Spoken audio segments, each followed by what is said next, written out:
What is going on, you guys? Alex Chasen back here with a brand new video. Hopefully having a great day, afternoon, or night, wherever you guys are in this world. And let's talk about the 2023 NBA free agency winners and losers.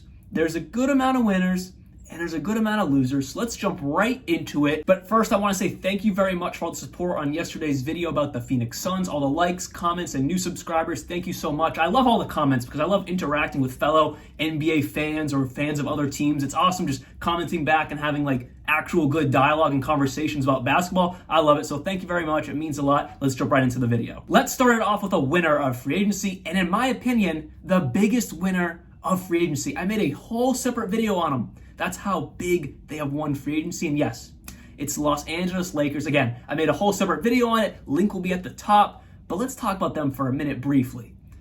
They have done everything. Rob Pelinka, Jeannie Buss, the entire organization has done everything possible to A, retain their talent they had last year. Rui Hachimura, Austin Reeves, giving him the max contract they could possibly give him, $56 million over 4 years, retaining D'Angelo Russell, and then bringing in guys like Gabe Vincent, Cam Reddish, Jackson Hayes, Taurean Prince, filling voids. Their perimeter defense was, it was subpar. Cam Reddish, Taurean Prince, bring that. This team made it all the way to the Western Conference Finals last year after having a treacherous beginning of the season, and they got better.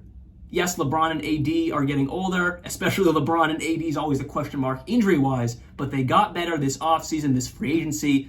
Got to give them their props. Jumping over to a loser of free agency, the Portland Trailblazers. Now again, this is about free agency. Not talking about the draft, none of that. Scoot Henderson, if it was about all that, they'd be top tier. But no, free agency.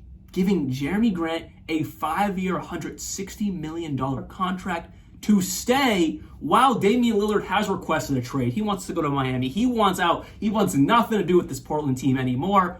You gave this man all this money. And again, I understand you gave him this to maybe give Dame the inkling of possibly wanting to stay, making it look like they're trying to stay somewhat competitive. Jerami Grant doesn't cut it. So for that one but very massive reason, the Portland Trailblazers are obviously a loser of free agency. You just can't be giving out contracts like that. It makes no sense. Another winner is the Dallas Mavericks. Now I know, most of you are like, what? The Dallas Mavericks gave Kyrie basically a 3-year guaranteed contract because the third year is a player option and he's probably going to opt into it. I know, bad-ish contract for Mark Cuban and the Dallas Mavericks to hand out to Kyrie. But they had no choice.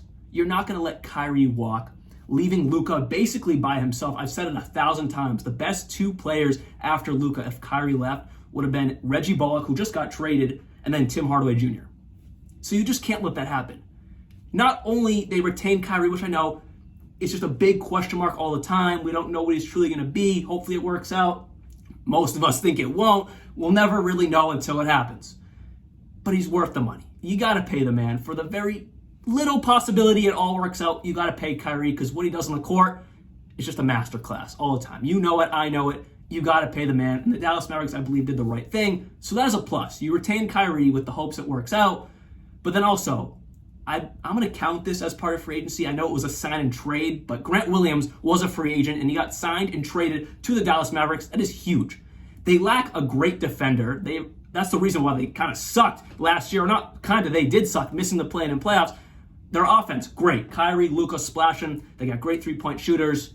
But their defense was terrible. Now, Grant Williams had a very lackluster-ish defensive year last year compared to their finals run in Boston, but the ability is there. The edge is there for Grant Williams to be a fantastic defender, be the guy who's that grit and grind type of guy for your team. So I love this move for Dallas. I believe it fills a void of who was their power forward. So I really like this move for the Dallas Mavericks. And also, getting in Seth Curry, back in Dallas, actually, back playing with Kyrie Irving also, you need as much perimeter threats around Kyrie and Luka as possible because when they drive and kick, you want to trust they're going to make the shots. And adding Seth Curry back in Dallas is perfect, no complaints. They also retained Dwight Powell. I personally thought he was going to walk, but no, he is back in Dallas, and this man has been in Dallas forever. To put it into perspective, the Celtics drafted him, and he got traded with Rajon Rondo from Boston to Dallas, and he's never left since. It feels like forever. because it really has been almost forever. But they love him for some reason. He's not the best player in the world. He still might be their starting center. I personally would start with Richaun Holmes. We'll see what happens. I personally believe he should be their backup center, but hey, they love him. He's a solid player, and maybe he will be the Udonis Haslem of the Dallas Mavericks. We'll see on that. Another loser, in my opinion, has to be the Toronto Raptors. They lost Fred VanVleet.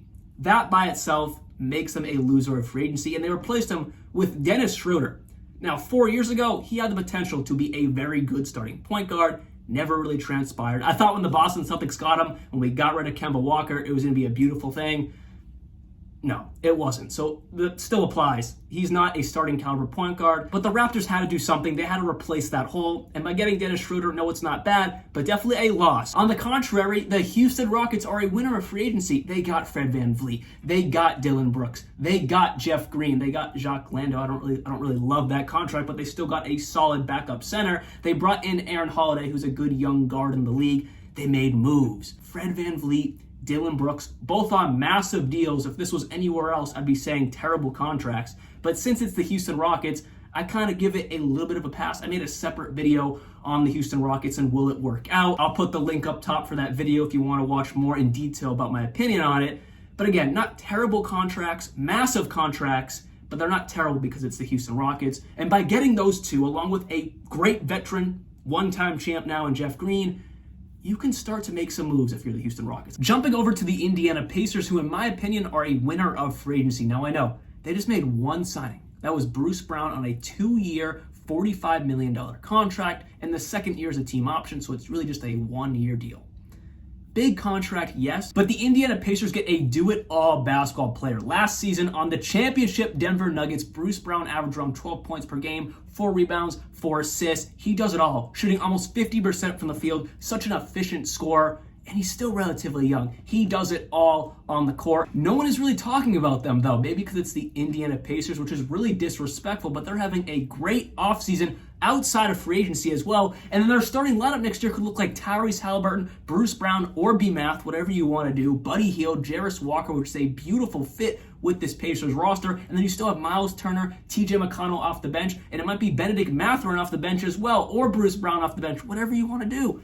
They've had a fantastic free agency by just getting Bruce Brown. It fits so well with this roster, and then Tyrese Halliburton is only ascending into a superstar still.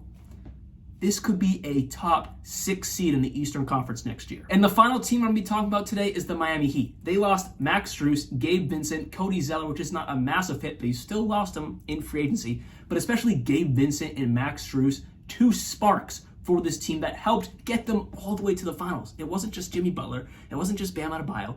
Max Strus and Gabe Vincent were 2 big cogs in that engine to get them to the finals. And you lost them both. Yeah, you replaced them with Josh Richardson, Thomas Bryant, you bring back Kevin Love. But no, Gabe Vincent and Max Strus, you needed them. They're great perimeter shooters. They're fantastic. When Jimmy was driving and kicking, who was there making those shots? Max Strus, Gabe Vincent, Duncan Robinson, and Caleb Martin. 2 of them are now gone.